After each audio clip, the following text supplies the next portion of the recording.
8.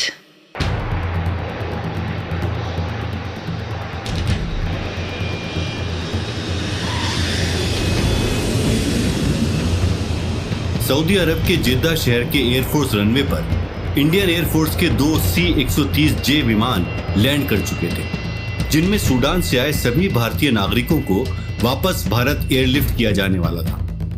वहीं खार्तूम की सड़कों से होते हुए ऑपरेशन कावेरी की 10 बसें वाडी सिएडना एयरबेस की तरफ बढ़ रही थी। बस नंबर 1 में बैठे परेश और मेघा मेजर भरवान से बातें कर रहे थे।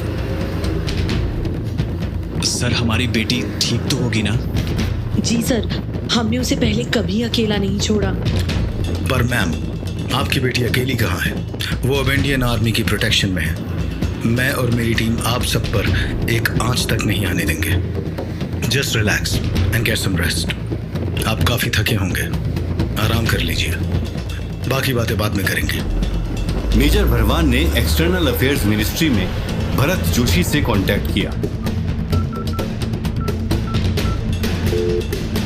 सर, हम एयरबेस के लिए पूरी इंडियन कंटिंजेंट के साथ निकल चुके हैं। That's good news, major. मुझे आपकी लीडरशिप पर पूरा भरोसा है। Bring our people back home. Megha को नींद नहीं आ रही थी। परेश ने 2 झपकियां ली ही थीं कि उसकी नजर उस पर पड़ी और उसने अपना हाथ उसके कंधे पर रखकर उसका सिर अपनी छाती पर हल्के से रख दिया। थोड़ा आराम कर लो मेघा, यू आर एग्जॉस्टेड। नहीं परेश, जब तक हम इंडिया नहीं पहुंचते तब तक मैं नहीं सोऊंगी। मुझे नींद ही नहीं आएगी।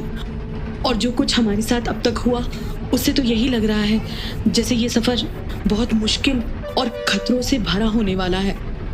तुमने देखा नहीं अदिति कितना डरी हुई है। क्या हो जाता अगर वो हमारे साथ यहाँ बैठ जाती? इंडिया पहुंचने तक? अरे पहले हम एयरबेस जाएंगे, वहां से जिद्दा और फिर वहां से इंडिया। अभी तो सफर बहुत लंबा है, न जाने बीच में क्या हो जाए। हाउ कैन यू से this Paresh? It's not a joke. अरे मैं तो बस तुम्हें छेड़ रहा था मेघा, और वैसे भी Aditi is a smart girl, she is a tough cookie. अभी कुछ देर के लिए हमें सिचुएशन के साथ एडजस्ट करना पड़ेगा। बाकी लोग भी तो बस में है ना। उफ, तुम भी खामखा वरी करती रहती हो। We are all safe now. बातों बातों में कब परेश की आंख लग गई उसे पता ही नहीं चला। बस में बैठे ज्यादातर लोग थक चुके थे। दिन भर की भाग दौड़ और अपने परिवारों को समेटने में उनकी सारी ताकत निकल चुकी थी और सभी आराम की 2 सांसें ले रहे थे। तभी अचानक परेश एक झटके से उठा तो उसने देखा कि बसें रुक गई हैं और बाहर कुछ लोगों के बीच झड़प हो रही है। What the hell? ये क्या हो रहा है? हम कहाँ हैं मेजर? शहर का कौन सा इलाका है ये? कोई बस से नहीं उतरेगा। लगता है कि सूडानी आर्मी की एक टुकड़ी है जिसने हमें रोक लिया है। लगता है इंस्पेक्शन चल रहा है। प्लीज आप सब डरे नहीं, सिर्फ मैं और मेरे बॉयज ही इनसे बात करेंगे। ये क्या हो रहा है परेश? लगता है कोई झगड़ा चल रहा है। आम लोग लग रहे हैं। इनमें से कोई आरएसएफ या सरकारी फोर्सेस का तो नहीं लग रहा।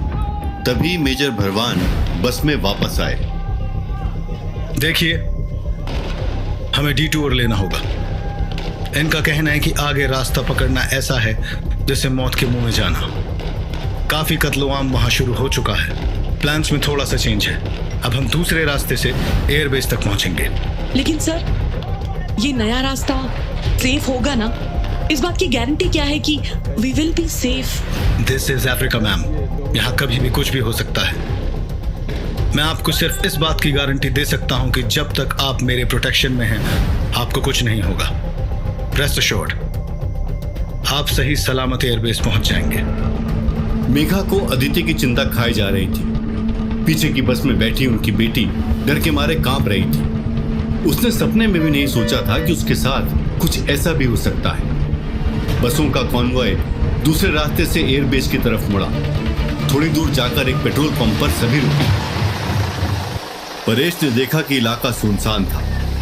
कभी ये खुला बाजार ग्राहकों और दुकानदारों से खचाखच भरा होता था। अब ये जगह किसी रेगिस्तान से कम नहीं लग रही थी।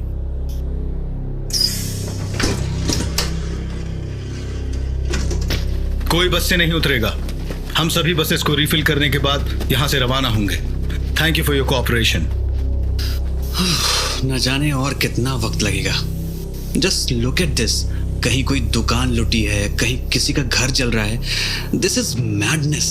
850 किलोमीटर का रास्ता है और हम अब तक सिर्फ 150 किलोमीटर ही आए हैं। ना जाने और क्या क्या देखने को मिल जाए। Shit! Get back into the buses, boys. यहाँ से जल्दी निकल चलो, यहाँ भारी गोलाबारी होने वाली है।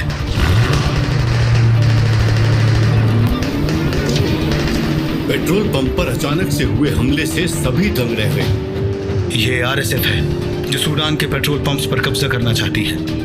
यहाँ से निकलना ही हम सबकी जानों के लिए बेहतर होगा। तभी मेजर के रेडियो पर एक मैसेज आया। सर, मैं बस नंबर 9 से बोल रहा हूँ सर। हमें डिटूर लेना होगा साहब। 9 और 10 पीछे रह गए हैं। हमारे और आपके बीच अब आरएसएफ का एक बहुत बड़ा ब्लॉकेड लग चुका है सर। ये सुनकर परेश उठ खड़ा हुआ और बस के एग्जिट की तरफ भागा। उसे देखकर मेजर भरवान ने उसे रोक लिया और पीछे धक्का दे दिया। What are you doing? Have you gone mad? Sir, number 9 में हमारी बेटी है सर। परेश साहब, प्लीज बैठ जाइए एंड कोऑपरेट। हे भगवान, मेरी अदिति, मेरी बच्ची। कुछ नहीं होगा अदिति को मैडम, प्लीज अपने आप को संभालिए। परेश के गुस्से का पारा चढ़ रहा था। उसने कभी नहीं सोचा था कि उसकी बेटी उससे इस तरह अलग हो जाएगी। अदिति की जान खतरे में थी और वो एक बाप होते हुए भी बिल्कुल हेल्पलेस फील कर रहा था। एक तरफ वो मेघा को शांत कर रहा था, पर अपने खुद के जज्बातों को वो कंट्रोल में नहीं ला पा रहा था। उसका गुस्सा मेजर पर बरस पड़ा। क्या मतलब है कि मैं अपने आप को संभालूं सर?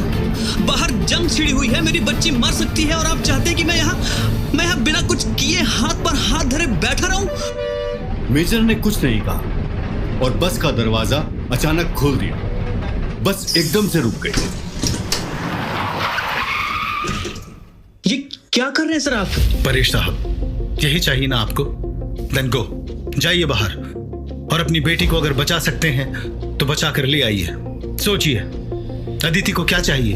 एक जिंदा बाप या आपकी लाश? मगर सर, देखिए, इस बस में और इस पूरे कॉन्वॉय में सिर्फ एक आपका परिवार ही इस सिचुएशन से नहीं गुजर रहा है। सबके सब चिंतित हैं और डरे हुए हैं। ऐसे में हमारे साथ कोऑपरेट करने की बजाय आप अपना बैलेंस खो रहे हैं। इससे बाकी सबके मोराल का क्या होगा?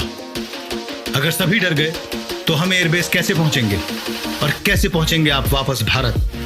आपकी बेटी की सलामती भी इसी में है कि आप शांत रहें और हमें अपना काम करने दें, जो हमें बखूबी आता है। मेजर की बात सुनकर परेश को बाकी भारतीयों के दुख और तकलीफ का एहसास हुआ। I'm sorry sir. मैं आपकी सिचुएशन पूरी तरह समझता हूं परेश साहब, पर हम हिम्मत नहीं हार सकते। हम सबको एक यूनिट की तरह इस मुसीबत का सामना करके यहां से निकलना होगा।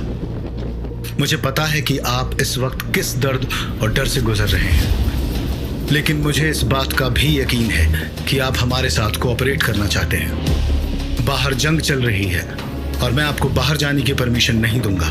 Please think about your wife. मैं आपके साथ हूं major. I'm sorry again। Megha और परेश का दर्द देखकर मेजर की आंखों में आंसू आ गए, लेकिन उनके अंदर का जांबाज सिपाही इस वक्त कमजोर नहीं पड़ सकता था। उन्होंने अपने आंसू पी लिए और रेडियो पर बस नंबर 9 में बैठे अपने कमांडो से संपर्क किया। मेजर को किसी बुरी सिचुएशन का आभास होने लगा था। एक अनुभवी कमांडो होने के नाते वो ये बात जानते थे कि वॉर जोन में हर किस्म के डिजास्टर के लिए तैयार रहना चाहिए। उनके दिल की धड़कन तेज हो गई थी और अब उन्हें भी बस नंबर 9 और 10 के बारे में टेंशन हो रही थी। सब ठीक तो है? वो 2 बसेस ठीक से एयरबेस पहुंच गई ना? मेरे कमांडोज तो दोनों बसेस में हैं, तो कोई प्रॉब्लम तो नहीं होनी चाहिए। लेकिन अगर कुछ हो गया तो हम परिवारों को क्या जवाब देंगे? Oh god, I hope all goes well. बस नंबर 9 में अदिति की डर के मारे हालत खराब हो रही थी। उसकी बस के साथ बस नंबर 10 ने भी दूसरा रूट पकड़ा था और दोनों ही शहर के सबसे खतरनाक जिले में दाखिल होने जा रही थी। वो अपने माँ बाप से अलग हो गई थी और उसके मन में कई डरावने ख्याल घूम रहे थे। अगर कुछ हो गया तो, अगर बस के लोगों को किडनैप कर लिया गया तो, या उससे भी गलत कुछ हो गया तो? क्या हम जिंदा एयरबेस पहुंचेंगे? क्या मैं मॉम और पापा को फिर देख पाऊंगी? क्या हम इंडिया वापस जा पाएंगे?